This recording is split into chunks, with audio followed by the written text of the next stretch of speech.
Hello, and I believe we are now live. I'm still playing with my board here as far as figuring out this, that, and the other thing. Looks like we're good. Hey, everybody. Um, Hi.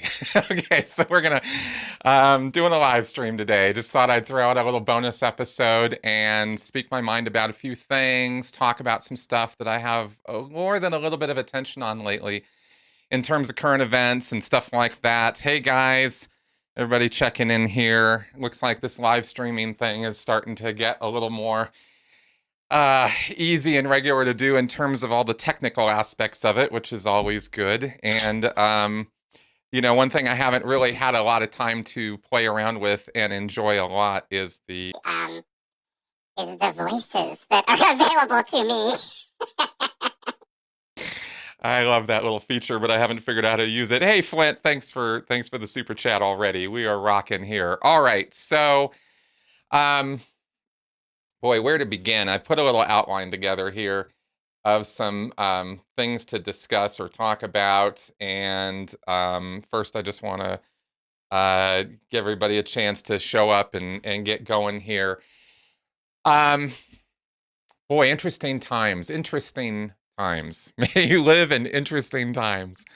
We are really living in interesting times right now, aren't we? You know, it's funny how you look back at history and you wonder what people thought about when they were living through, momentous occasions when things were happening in the world around them that were really, noteworthy, like on a historical level.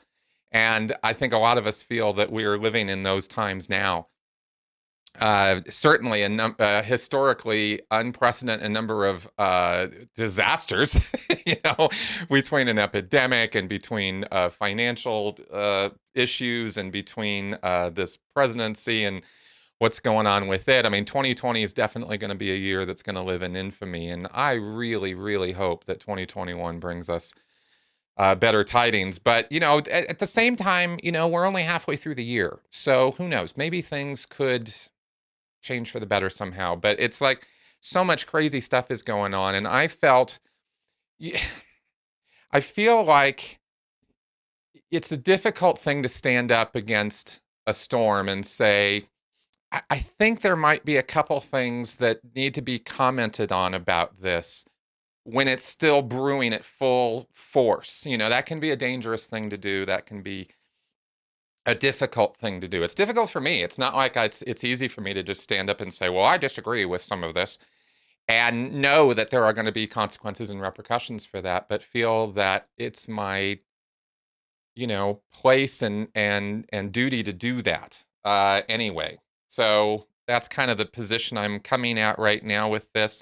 I'm also probably putting a little bit too much pressure on myself about this, maybe feeling a little bit too much of that. So let me just get down to, what I'm trying to get to here, and let's talk turkey about some things. I've been noticing some things going on in the world around me that I feel remind me too much of um, Scientology and the things that I talk about all the time. Lifton's, I don't have the book here in here. It's on my bookshelf over there, but Robert Lifton wrote Thought Reform and the Psychology of Totalism back in the 50s in response to what happened in China when they had a tremendous period of social upheaval and unrest. And people got caught in the middle of that, and foreigners were put into re-indoctrination or re-education camps because they weren't thinking right. They weren't thinking with the new wave of what was being brought to the, People's Republic of China, which I think most of us who have some political savvy and understanding of how the Communist Party of China works, that it is not the People's Party. That's not what's going on over there. And, enforced re-education and that kind of thing. Or, you look at that and you go, well, that could never happen here. That's crazy. Is it? One thing you learn after going through this stuff enough times is anything's possible. And people were really capable of all kinds of things that they never dreamed that they were capable of until circumstances and situations created the openings for them to be that way. So Anyway, like I said, I'm not trying to. I say stuff like that, and people might start connecting dots right away that I'm trying to say that what's going on now with the protests and with Black Lives Matter and stuff is the same as what the Chinese Communist Party did, and that's not what I'm saying. Okay, I'm saying that during times of great social upheaval, things happen, and there are unintended consequences of these things that can be quite bad, quite abusive, quite damaging, quite horrible, and if I see red flags of that happening now, I feel like it's my place and my obligation to say something about it. Okay. Now, first off, since this is a video that will last beyond this live stream and will go into perpetuity, um, I need to clarify a couple things that I think most of you guys might know or know about me, but I want to put on the record again and sort of frame in the right way in terms of how we're discussing stuff today. I am a former Scientologist and a former Sea Org member. I was trafficked. You look at me talking about, Black Lives Matter or a protest or series of social upheavals that are supposed to result in improved, better conditions for everybody, and very much including minorities, which I need to be super clear about the fact that I am 100% in support of that. I want an equal playing field for everybody. I don't want economic and racial disparity. I don't want people to judge others on their appearance or on their skin color or these other nonsensical things that we use to enforce tribalism on one another. I don't want those things. And I want to see a change in our society so that there is an equality of opportunity, not an equality, of outcome, because that creates all kinds of issues. But I definitely want to. I'm going to start a doomsday cult. But I definitely want equality of opportunity. I want it to be that the American dream is a real thing and that we can live that dream. And right now, we all know that that's just not the case. And we've talked about all the reasons why many, many times. So that is where I come from. That's the position that I hold. That's my moral position on all of this. And I want to see good, structured, sensible change that really does result in the things we all want, which is, I think, again, equality of opportunity and people getting along with one another. Well, great change like that often requires some degree of sacrifice, according to some people. I can't make an omelet without breaking a few eggs, that kind of thing. Well, I'd like to minimize the egg breaking. I'd like to minimize the amount of sacrifice and frankly, the amount of nonsense that we have to go through in order to, create the societal change that we want.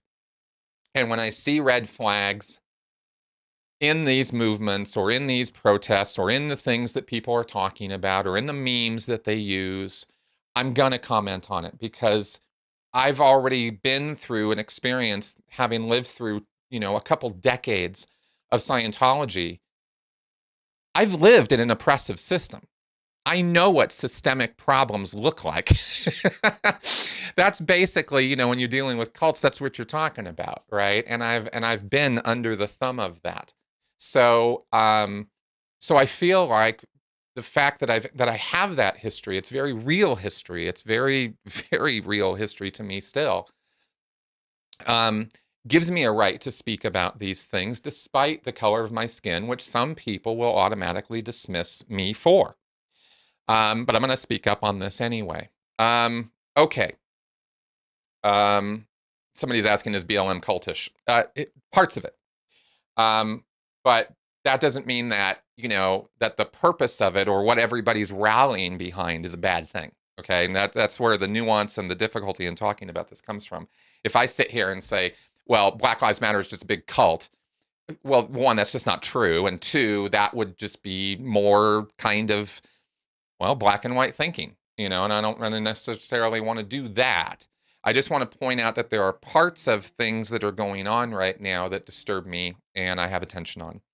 And I thought I might appeal to some reason out there and some sensibility because I know there's a lot of that out there. And I know a lot of you guys are also concerned about some of these things. You see and want to, reinforce and help and push on this movement for equal rights. But you see some parts of this and go, but I don't know about that. Well, I'm not sure about that part. That sounds a little weird. And you're right. Some of this stuff is a little weird. So, okay, so let's go ahead and get into a few things here. I did a couple notes so I would pace myself and not forget certain things I wanted to talk about. And first off, this business about being in the Sea Org. Let me clarify that a little bit for people who have no idea what my history is. So I was in the Sea Organization, which is a cloistered monastic kind of operation. It's, a monastery is really the only comparison I can make to give you the idea that it's a real little bubble world. It's not really connected in significant ways with the outside world. I was in part of that for 17 years as a professional, full, hardcore extremist Scientologist. That is what I was. I was all in. And I was as deep into that kind of thinking as you can get. I mean, I really bought all of it. And Scientology, of course, is commits human rights violations on a daily basis. I, as a Sea Org member, was trafficked. I was treated as a slave. That is not overstating the case. It's not hyperbole to talk about it that way, especially for the 3 years that I was on the RPF, the Rehabilitation Project Force, which is beautiful Orwellian wordplay because rehabilitation has nothing to do with it. Indoctrination is what that program is all about. In the same way, and under very similar circumstances to how the Maoist reconditioning or re-education camps were indoctrination. They were considered rehabilitation, they were considered education, but that's not what they were. They were torturous, abusive, indoctrinating little centers of communist Chinese thinking. And they wanted to get people all on the same page with that and pledging loyalty to the cause. And that's what the RPF is about. And I did that program. It took me 3 years to get through it. It was a daily grind of human rights abuses and human trafficking. That's just what it was.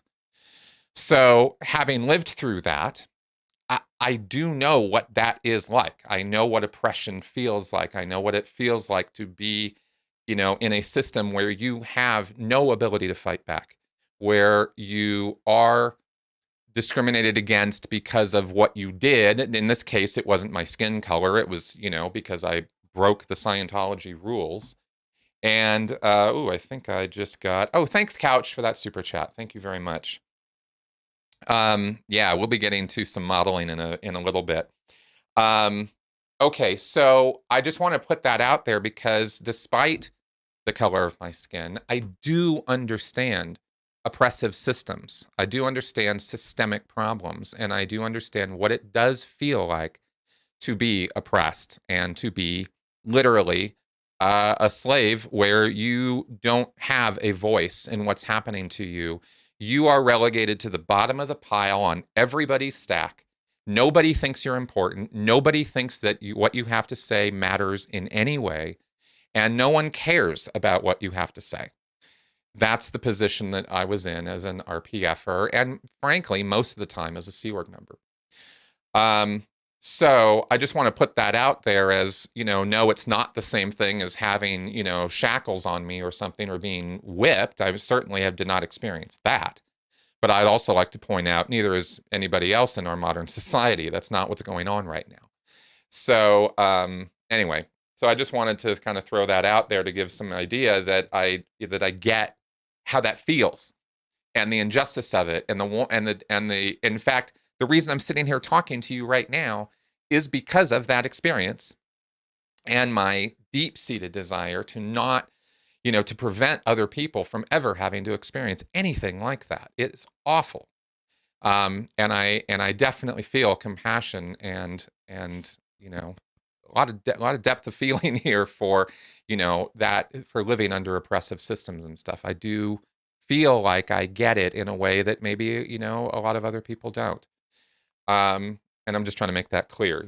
Social unrest, civic changes, these are difficult times. They always are. There are no easy solutions. The problems that we're dealing with are multi-layered and to a degree systemic, but not necessarily in the way some people are presenting it. And that's I'm not going to go into a whole big song and dance argument about that right now. I'm just going to say that when you're told that the entire system is bad and wrong and it can never be changed or reformed, you're listening to someone who really can only be classified as a revolutionary and an extremist. It is an extremist position to say that and mean it. We have to just tear everything down. We have to deconstruct everything. It's all bad. It's all wrong. And it always will be. And there's nothing that can be done about it. That's definitely a revolutionary extremist position. And it's definitely not the position I'm in. And I think the majority of people out there get that. Another point I wanted to make is that unfalsifiable claims are kind of at the heart of these protests, and people naturally glom onto those. They latch onto them because they sound so right, and they feel emotionally satisfying and good to want to get behind that kind of thing. But let's remember that they are unfalsifiable claims. There's no way to really argue them. For example, this idea, racism is everywhere. It's inescapable. You're a racist from the day you're born because of your privilege, and there's nothing you can ever do about it but recognize it and take steps to fight back against it. What am I supposed to do with a claim like that? How do you prove that that's not true? It's an unfalsifiable claim. It's a statement of faith. It's a statement that this is just how it is, and if you don't accept what I'm saying, then you're the problem, and here's a pile of labels for you, and you're just an awful person, right? It's like that is a faith-based claim on the same level that we hear out of the evangelicals.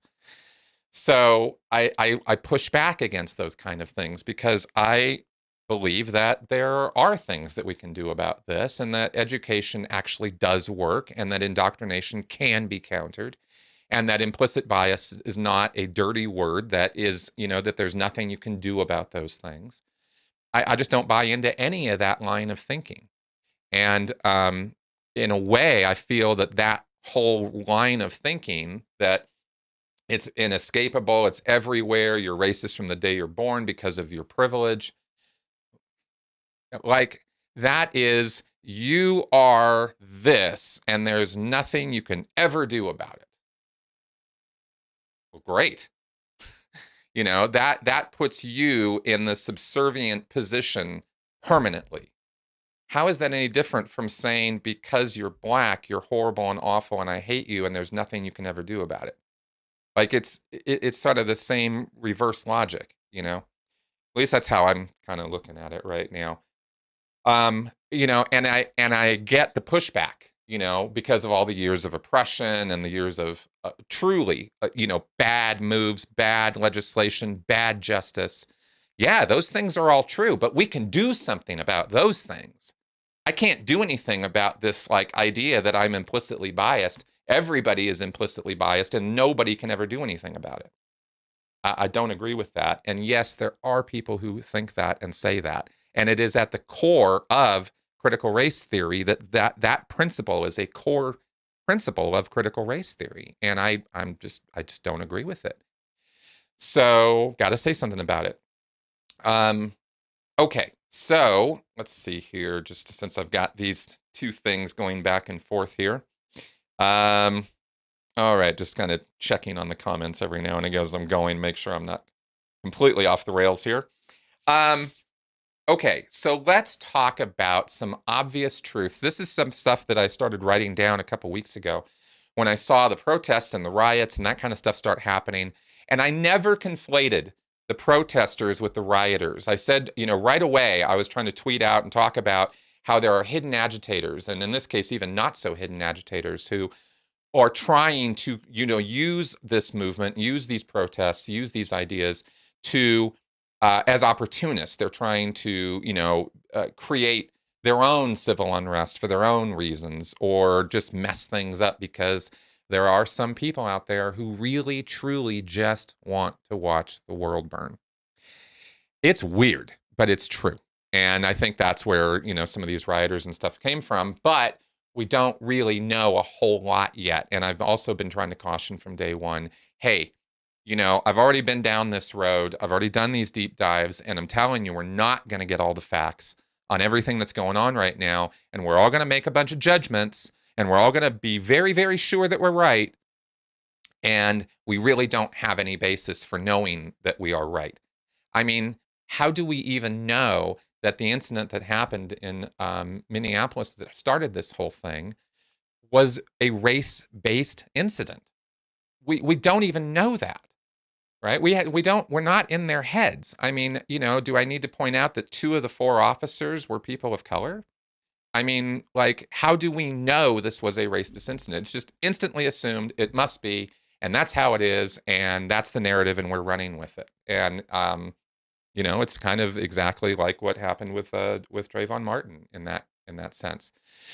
So we're assuming things. That's all I'm trying to point out. It could very well be that it was race motivated. It could be. Absolutely, that could be the case. But how do we know? We don't. But we're all assuming that we do, and we drive forward with that. That's called a logical fallacy. We talk about logical fallacies, but when the rubber meets the road, we commit them every day of the week. And we justify them and rationalize them and fight for them and push them out. And I'm seeing a lot of logical fallacies out there. So let's go ahead and talk about a couple of them. Because I thought, okay, let me see if I can get any traction with some of this. And if I can't, it's too soon. If emotions are too high, if things are like, I get it. But I want to say what I got to say anyway. All right, first off, heightened emotions make a person say and do things they would not normally do or say when they are calm or rational. Yet, okay, so we all know that, right? We know the emotions go up. People start freaking out. They say stupid crap. They do stupid crap because they're not thinking, they're reacting. We know this. We've talked about this endlessly. We definitely all agree that this is true. Yet, we all then continue to judge people most harshly during these times when they are not themselves. We judge people very harshly when they are in these heightened emotional states. And we think we're judging who they really are. Well, that is an aspect of who they really are. It's not like, some demon took their body over or something. But in a way, when emotions are front and center, when fight or flight has kicked in, when the adrenaline is pumping and the neurotransmitters are flying, it is different parts of your brain that are telling you what to do and what to say than the frontal cortex aspect of the nice, calm, rational approach. We know this to be true. I've had neuroscientists, I've had sociologists, I've had psychologists on my channel, all saying this. It's not just my opinion.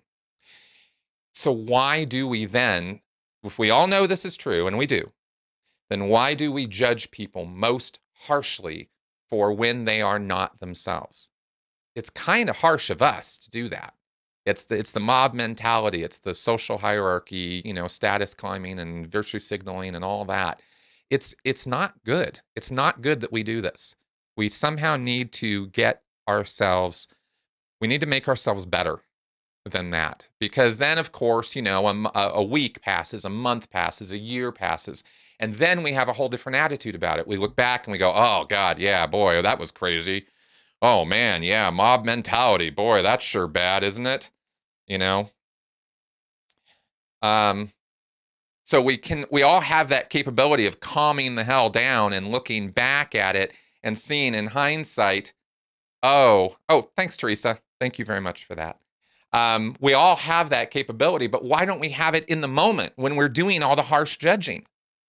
Why can't we whoa, downshift, boy, why can't we do that, right? Because we need a little bit of objectivity to do that. And objectivity is hard. It's real hard. You got to train your brain to do that. What we're doing is perfectly natural. It's organic. It's what we're built to do. Um, I'm just saying that we've come to a place, post Enlightenment, where we need to be better because we don't live in caveman days anymore, and we've got to evolve past that. Right on the heels of that is that, and related directly to it, and the thing that got me thinking about this was that stupid woman in Central Park who was, you remember the dog video? She's yanking on the dog and screaming at this guy who's filming her, and it was just like, it was the stupidest damn thing I ever saw. And she was being dumb, but she was also being in this like kind of moment where I doubt she even remembers all the stuff she was saying.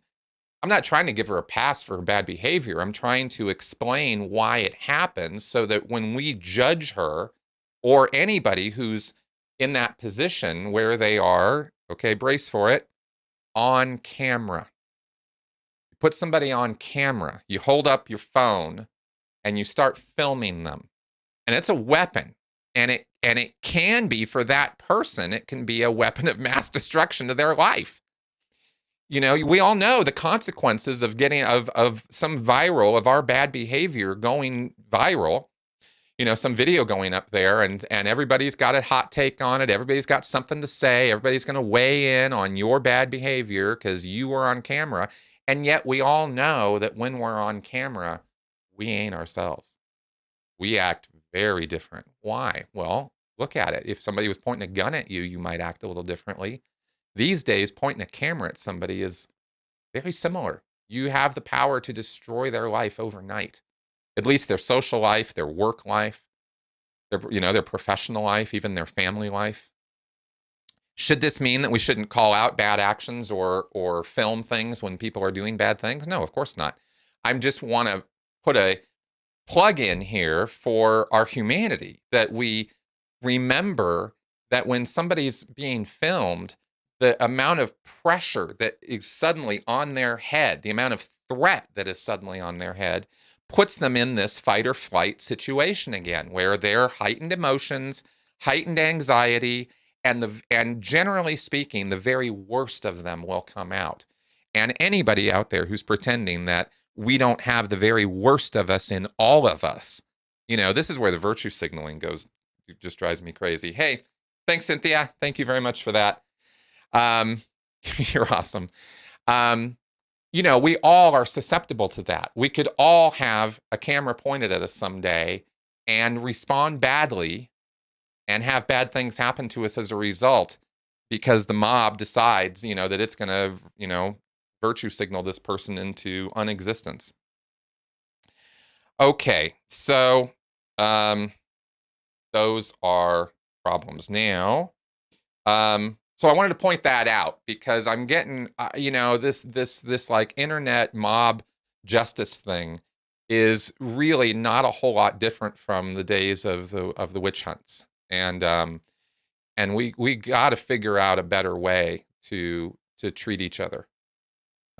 It's not right what we do, because what we do is based on emotion, not reason, not calm, calculated, figuring out what's actually going on here and what are the facts in the matter. We're just presented with a video. What do you think? You better be outraged. You better cancel this person. You better get rid of them because look at how bad they are. They're, 10 seconds of bad behavior will ruin the rest of your life these days. It's not right. Not when all of us are as capable of bad behavior as we are. Okay. And this, of course, leads into my next point, which is the most difficult one. I've got a few here, but this is a difficult one. These are I'm trying to kind of put these out here as these things that we all know, but then we violate or break anyway, right? And in this case, we have here. Oh, thanks, Mary. Thank you very much. Okay, hypocrites.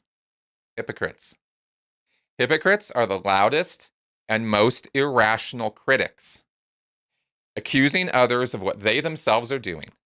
Okay, now the problem with saying this, of course, is that I could be accused of being a hypocrite because I'm a critic of Scientology. I criticize things all the time. And of course, if I'm saying that it's only hypocrites who criticize things, so that's not what I'm saying. I'm not saying it's only hypocrites that criticize things. I'm saying that when you get, it's the strained and insulting nature of the criticism that's the clue that they're hiding the exact thing that they're criticizing. How many Republican senators or governors or House of Representative members at the state or federal level have we seen go on terrific rants against homosexuality or pedophilia, and then we find out that that's exactly what they are doing, right? How many times have we learned that lesson? How many times have we, in the past learned about people who are religious figures who rail against the sins of sexual deviancy and perversion and nastiness, and then we find out that's exactly what they are doing. This is just, it's a trope. It's a stereotype at this point because it's based completely in reality. And I'm seeing an awful lot of very strained and very insulting behavior across social media and on the news feed, even my local news. And I just have to look at that and go, man, there's some people who are fighting this, who are pushing back against, the systemic racism in America, which I do agree exists. Okay, I'm not saying there isn't any systemic racism. I'm just saying it's a little different than I think it's being presented in some fashion. But we see this and we should know what we're looking at. Sandy, thank you very much for that super chat. So I just wanted to point that out, that this is another one of those things we all know. We can see it in some sectors, but then when we get into our little pet causes or things we're going to get, very passionate about, we somehow, the blinders come on. And I'm just inviting you to take the blinders off. There are some hypocrites out there. Okay. Another point. We all know this, but then somehow forget about it in these weird ways that we do. No human system will ever work to everyone's satisfaction. Right? Right? I mean, we know that's true. There's always going to be somebody who's got something to say about stuff. There is no perfect system. We are human beings. We are inherently flawed and irrational. We are not inherently rational. We're inherently irrational. And we build systems to try to compensate for those irrationalities. But we're very imaginative and creative creatures. And we're always coming up with new and impressively brilliant ways to be irrational. So the systems that we build are always playing catch up to our stupidities, basically, and our prejudices and our bad moments and our bad behavior. And there is no perfect human system that is ever going to encapsulate every bad behavior and be able to prevent it before it happens. That system just doesn't exist, and it never will. We're too imaginative and creative and coming up with ways to beat our systems that we build. We do it all the time. We pride ourselves on it. So, in an effort to keep building these beautiful systems. And then we rail against these systems because they aren't perfect, because they are flawed. And, this is horrible. How could this be? What is this all about? And we fail to look at the reasons and whys and wherefores that built the system in the first place. And we don't look to those details. We just react. It's bad. Tear it all down. Deconstruct it. Dismantle it. Defund it. Break it all apart. Really? Should we really do that? Or, can we tweak a few things and actually make it that much better? Can we recognize that the problems that were being solved yesterday might not still be the problems that need to be solved today? And maybe we can reform and change things and improve what we did yesterday instead of trying to rebuild it all from scratch. I think that's a more sensible approach. The people of yesterday and before, the people who came before them and the people who came before them were just as logical and reasonable as we are. They were, our brains, our emotion, none of that's changed.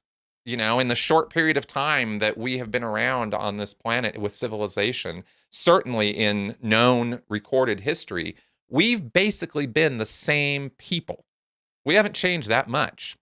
Our brains haven't evolved that differently. Our bodies haven't changed that much. You could take somebody from now, stick them in the year 0, stick them in the year, 2000 BC.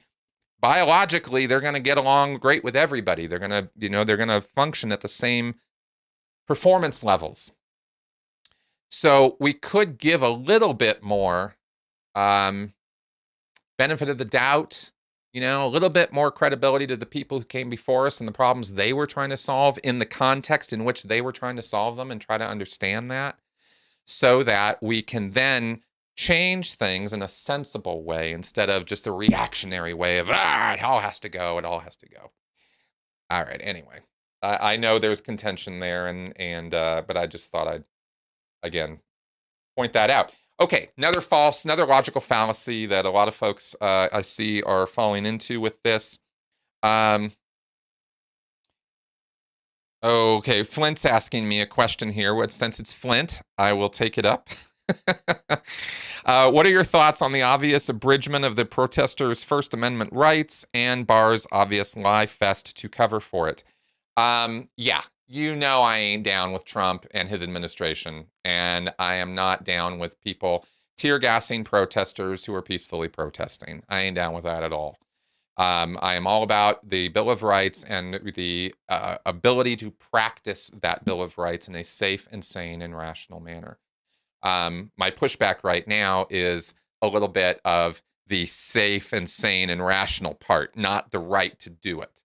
I'm never, ever going to push back against the right to peacefully assemble, the right to speak your mind. Hell, that's what I take advantage of so I can talk to you guys, So, yeah. Okay. And if anybody has any questions about my views on the Trump administration, you can go back in my podcast history and check out the hours I have spent taking down the bullshit that comes out of this administration. Okay, now, logical fallacies, hasty generalizations. Hasty generalizations are almost always false. The more hasty or the more general, the more chance that, or the less chance rather, that it's true. And this is why the reactions and the responses to media events and reporting are usually such bad hot takes.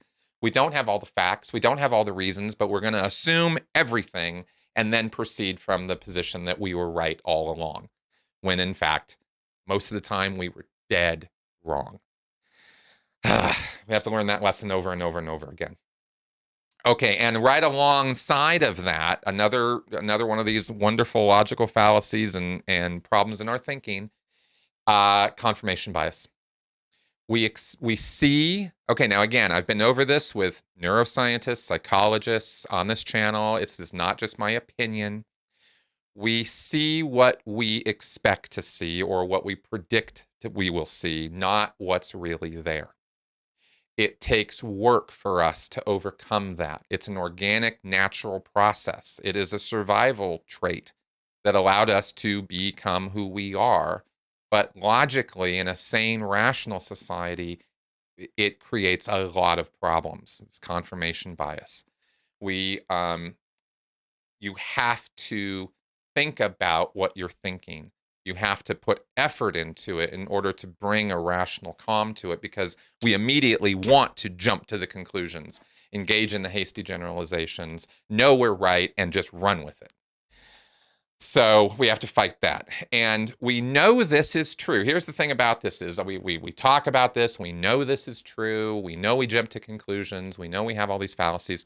And then in our state of heightened emotions, we do it anyway. So let me push back against that a little bit and say, please, take a moment to think about some of the positions you might have taken recently, and not the intent behind them, but the actual words that are being used, the actual things that are being said, not what you think is being said.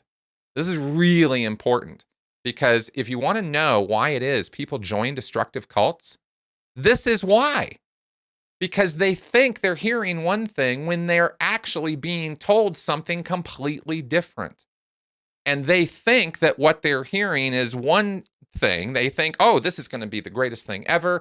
This is going to this is going to change my life for the better. This is going to be a great business opportunity. My life is going to get better. I'm going to be in the rich. I'm going to be wonderful. I'm going to be happy. I'm going to get rid of all this crap. this anxiety, the stress, trauma, whatever it is that whatever reason you have for joining the cult. You don't think it's a cult. You think it's this wonderful group. They are 100% on board with everything you think. They're telling you all the right things, but you don't read the fine print. You just sign the contract and, yeah, let's do it. This is how it happens. I mean, I wish I wasn't speaking from, experience. This is how it happens. So, like I said, when I'm talking about how to prevent yourself from getting into a destructive cult situation, the best piece of advice I can always give is take your time. Stop and think. Don't buy now. Don't buy into the idea that it's now or never. That if you don't jump on board and go all in, that somehow that opportunity is going to pass you by and it's never going to come back again. Those are all lies. It's all just bullshit. You got plenty of time. And you can stop and think about the words you're saying and the things you're buying into. And I beg and plead with you, please, to do so. Okay. Another point. Just check in on the comments here. Sorry, but I love Trump. I get it. But I don't. Okay. Good. Let's go back here. Okay. Now I think this is something that is contentious. I think a lot of people, this might not be necessarily one of those everybody knows things, but I wanted to throw it out there anyway, because it should be something everybody knows. There is no such thing as something being inherently good or inherently evil. We're the ones who assign value to things, and it exists here. It exists in our head. This board here, this mixing board here, is just a mixing board. That's what it is. It's not good. It's not bad. If I'm happy with it because it's working great for me, it's good. If it breaks, if it doesn't work suddenly, if there's a problem, if I thought it was going to do one thing but it's really doing something else, well, then it's bad. It's evil. Must be destroyed, right? So we're the ones who assign value to things, including ideas. Ideas even are not necessarily inherently good or bad. Context is everything. I keep pounding on this. Context is everything. And we've really, really, really got to keep sight of that. It's so easy to lose sight of it. We like thinking in absolutes. We like thinking in black and white. It's easy. It doesn't make us work so hard. It takes a lot of energy. 30% of your body budget keeps this thing going, the brain. That's how much this little tiny organ here takes up of your body budget just to keep your body going and keep you thinking the regular things that you think. When you really have to apply yourself and start learning or studying or reading or, absorbing information and thinking deeply about it, more the allocation of energy goes up. And it's hard. It's hard work. This is why it's hard to learn stuff sometimes, why it's so exhausting. So it's not easy for us. The path of least resistance is to just go with the crowd. Just jump on board with what everybody else is doing. Everybody's doing it, so it must be right. Pretty simple calculation. And most of the time, it works out for life in the wild. When there's a fire and the herd is running away from it, the lone guy goes, "Oh, well, I don't know if that's dangerous or not, but everybody's running away from it, so I guess I better too." I mean, it works out in nature, but when it comes to the world of ideas and, contentious ideas and morality and what we should do or shouldn't do, and we start making decisions and predictions about the future, then it's imperative that we start applying the frontal lobes a little bit more to those problems, and that requires thinking. And it takes time to think. We're not really... Anyway, it takes time. And that investment is sometimes difficult, So I just wanted to remind everybody of that. Okay. And then I wanted to then go here. The extreme certainty is cult thinking. Vicky says, it can be. It sure as hell can be. I will say that an extreme degree of certainty is a common characteristic of every cult. So if you can show me extremist thinking that exists outside, extremist certainty that exists outside of a cultic milieu, I'd be interested. Be interested to hear what that could be. Oh, hey, thanks, PZ. Thank you very much for that super chat. All the way from London. Damn, man. I love my viewers. All right. Now let's take a look at something I thought might be a little interesting to look at here. Let me take a sip here.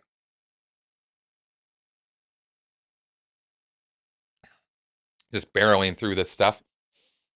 I thought I might throw up Lifton's 8 criteria for thought reform and see if some of these might have some applicability in some of what's happening right now. And I want to say right from the get-go, I am going to repeat again for those in the back, I am 1000% on board for equal recognition of human rights across the boards to every single human being on the planet. I really am. And I want equality of opportunity for everybody. Okay? That being said, there might possibly be some elements of this thought reform modeling that Robert Lifton did in some of what's going on right now, and perhaps at the core of some of the, at least academic theory behind what is being pushed right now. Okay? Excuse me. Let's see here. Milieu control is the first of the 8 criteria for thought reform. And thought reform, of course, as presented by Robert Lifton, is a negative thing. We're talking about an enforcement of belief or an enforcement of a system of belief being laid on people, knowingly or unknowingly. And that, like I said, it's never a good thing. Hey, Flint, thanks for that super chat. You're awesome, man. All right. Here we go. So, milieu control. This involves the control of information and communication, both within the environment and ultimately within the individual, resulting in a significant degree of isolation from society at large. Is there some communication control and information control going on? Yeah, absolutely. Sure there is. Mostly we're hearing and seeing some of that. From my experience, I'm mostly concerned about that through what the media is and is not reporting. And we really should never forget that the words and pictures that are being presented to you over the last couple weeks are not the complete picture of everything that's going on. And I really, really want you to just acknowledge that that is a piece of truth.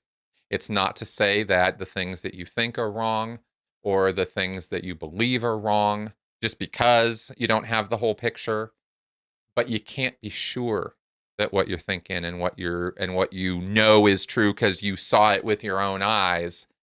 Don't be so sure, especially now. You know, I don't know how many times I have to make the point that video is so easy to alter and edit that any kid in a basement can do it. So just because you saw something, just because you heard something, take the time to be sure. Okay. All right. So that was that. Oh, Cheyenne291. Thank you. Thank you very much for that. All right. Let's take a look at a little bit more thought reform points here. Mystical manipulation. The manipulation of experiences that appears spontaneous, but is in fact planned and orchestrated by the group or its leaders in order to demonstrate divine authority, spiritual advancement, or some exceptional talent or insight that sets the leader and or group apart from humanity and that allows reinterpretation of historical events, scripture, and other experiences. Again, this kind of goes to the media a bit. In the 1609 project that the New York Times has put out, won a Pulitzer Prize for putting out complete manipulatory bullshit. I was not impressed by that. It's real history is bad enough. It's bad enough. It's bad. We don't have to make it worse than it really was. We don't have to alter events. We don't have to alter the sequence of events. We don't have to talk about things in an exaggerated, hyperbolic way in order for them to be bad. They were bad. Life was rough, and society had a lot of growing up to do in the past. But we don't have to rewrite it to make it even worse now. We should be anyway. Yeah. All right. If you dig deep into the, actually, if you just dig beneath the surface of critical race theory, you'll get to what I'm talking about if you start actually reading the words that are used. Okay, this is the big one, demand for purity. The world is viewed as black and white, and the members are constantly exhorted to conform to the ideology of the group and strive for perfection. The induction of guilt and or shame is a powerful control device used here. Do I really need to go into all the detail on this one? I mean, we are definitely in purity land right now. You got to be careful what you say. You got to be careful how you say it. You got to be careful how you push back, or the mob's going to come after you. And that's never comfortable. I'm not comfortable pushing back right now on this, but if I don't, that would be worse. I'm seeing things now in this demand for purity, for example. This might fall. Oh, here we go. This might also fall under another one, dispensing of existence later. So let me just put out right now that demand for purity is rampant on social media, has been for years. It's not just this protest that's bringing that to the fore, or this situation that is bringing that up. But it really comes out hard right now. You're either with us or against us. You're either, just look at the memes that are flying around. Look at the hot takes that are flying around. It's not good enough that you agree. You have to be fully anti-racist or you're racist. And you have to conform with my idea of how you have to be in order for you to be a good person. It's like, come on, All right. Let's see here. Confessions, of course. Sins, as defined by the group, are to be confessed. I was a racist. I was horrible. I was so awful. Oh my God. But now I've seen the light. I know that I'll always be a racist, and there's nothing I can do about it. So all I can do is fight beside my ally, be the best ally I can. Come on. Really? Do you really have to debase yourself that badly in order to fight for equal rights for people? No, you don't. This confession culture, it's going to get worse before it gets better. And I just want to point that out because this is one of the worst, most manipulative, and unfortunately most effective tactics that gets used in these kinds of situations.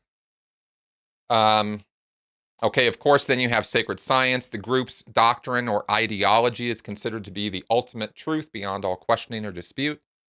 Well, just go on social media right now and try to push back against critical race theory and watch how many people pile on and tell you, what a horrible, racist, awful person you are. Now, it's actually not quite that bad. I've actually been pushing some of that out there, and you guys have actually been really good about it. So that's kind of cool. But you definitely know what I'm talking about. You've definitely seen what I'm talking about. It's kind of weird too, because it depends on what platform you use as to what kind of pushback you get. It's interesting how the demographics breaks down between the various social media platforms. Loading the language. Okay, I got to comment on this one because this whole defund the police thing is really starting to annoy me. And actually, it's already started to annoy me. I'm actually kind of moving through the annoyance, but loading the language. Okay, the group interprets or uses words or phrases in new ways so that often the outside world does not understand. This jargon consists of thought-terminating cliches. Remember my talks about this stuff? Which serve to alter members' thought processes to conform to the group's way of thinking. All right, defund the police, deconstruct the police. These are memes I've seen out there. Dismantle the police. These words mean very exact things. Defund means to take the money away from. Deconstruct means to tear it down. Dismantle means take it apart. That is what those words mean. They don't mean something else. And yet I'm told by a cater, a whole army of people, that I'm the one who's at fault. I'm the bad guy because I point this out and say, this is a dumb ass meme. Defund the police is a stupid way of saying reform the police. If you want to reform the police, if you want to de-escalate the police, if you want to demilitarize the police, then say that. Don't say something else and then have to spend 30 messages or 30 minutes clarifying what the hell you mean. It's a dumb meme. And it is loading the language because defund the police is actually what they meant. That was actually the point, was to take their money away from them and make them go away. And we will replace them with us. Who? Us?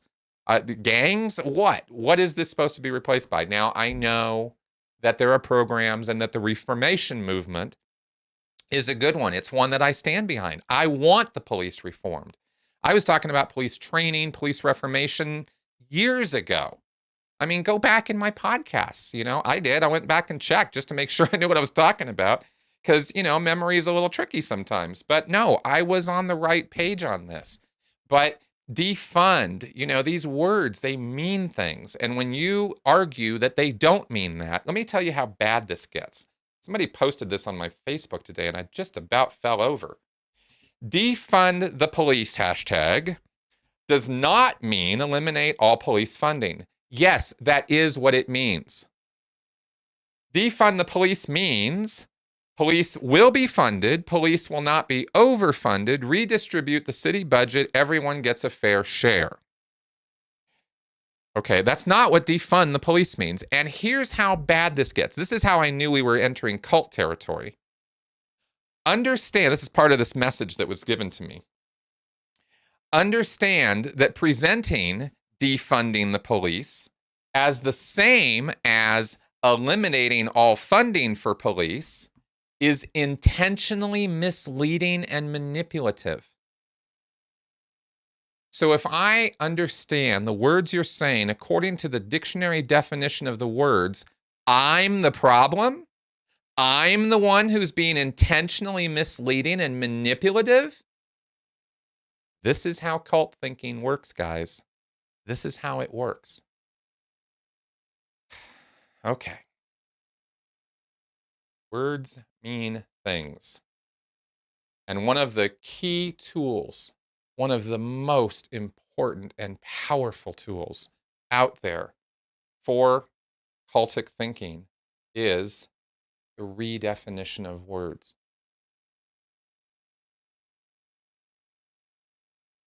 Oh my God, I got a troll. Hey, that's awesome.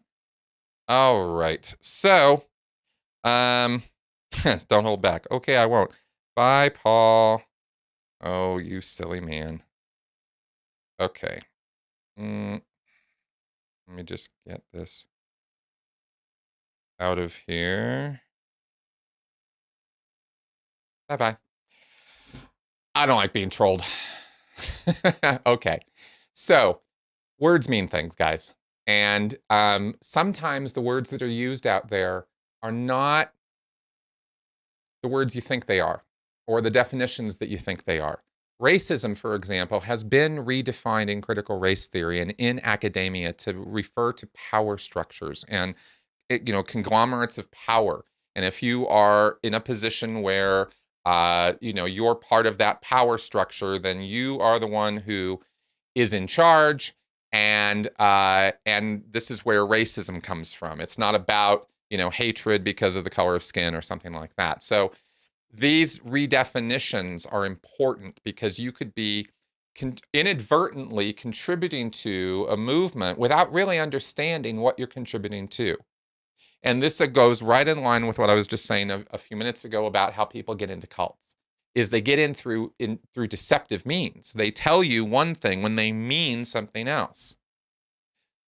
And they can rationalize how it is that they have to do this. all day long. I used to do that with Scientology. I used to justify telling acceptable truths. Remember that? Acceptable truths? That's what this falls under. So read the fine print.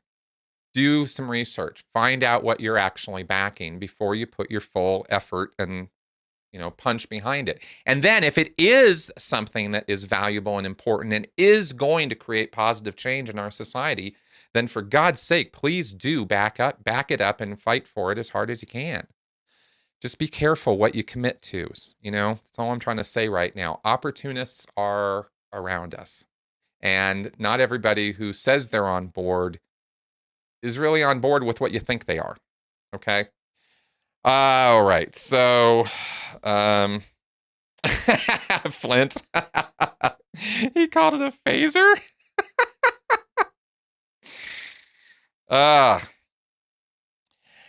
All right. So, are there good books on the psychology makeup of internet trolls? Teresa asks. Sociopath Next Door. All right, guys. I love you guys. All right. So those were the things I wanted to talk about today. Okay. I know, I had a little list of stuff to go down. I wanted to go down that with you. I wanted to throw out some reminders that critical thinking is something that it takes a lot of hard work to do. And I please encourage you to do it. I want to see a successful, wonderful, beautiful world as a result of what is happening right now. But I see signs and red flags of cultic extremist thinking, and that never gets us to the goal. It just makes a lot of promises that it's going to get you to the goal while it actually takes you right over the cliff. It's what Scientology does. It's what these other cults do. And I think it might be a direction we could head in if we don't keep our heads on straight and stay clear in our thinking about who we're supporting and what we're backing right now. And I'm just saying, let's be a little cautious and let's keep our heads on straight. All right. So with that, I'm going to wrap up for today.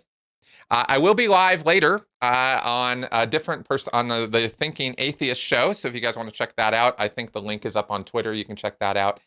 And with that, let's wrap it up for today. Thank you very much, all of you guys who super chatted. I really, really appreciate your support. Seriously, I really appreciate it. Difficult times for all of us right now. Thanks for your support. I'll talk to you guys soon. Bye-bye.